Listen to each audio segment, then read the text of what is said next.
Welcome to Kenton's videos. Enjoy the video. You start by selecting the exact cells you want to format as currency. Once done, confirm those cells contain numeric values rather than text. If you see left-aligned numbers, convert them with value or paste special values.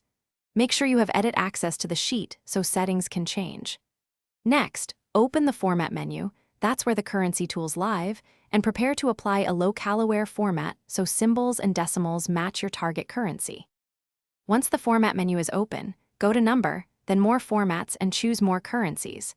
You will see a list. Pick the currency symbol or type a 3-letter code such as USD or EUR to filter results. Apply the selected currency and then immediately check decimal places. Use increase or decrease decimals to match cents or whole units. Also, make sure the sheet locale supports the symbol and delimiters. Otherwise, switch the locale in File Settings for consistent formatting. To finalize, review all formatted cells and confirm currency symbols and separators are correct.